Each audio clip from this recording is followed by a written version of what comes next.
是黄梦，一首《听闻远方有你》送给大家。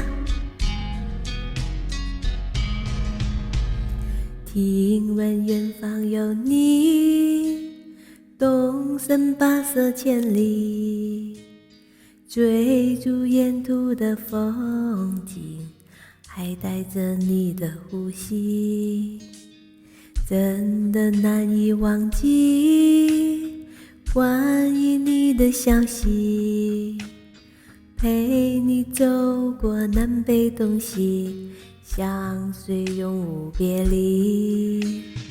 可不可以爱你，我从来不曾歇息，像风走了万里，不问归期。我吹过你吹过的风，这算不算相拥？我走过你走过的路，这算不算相逢？我还是那么喜欢你，想与你到白头。我还是一样喜欢你，只为你的温柔。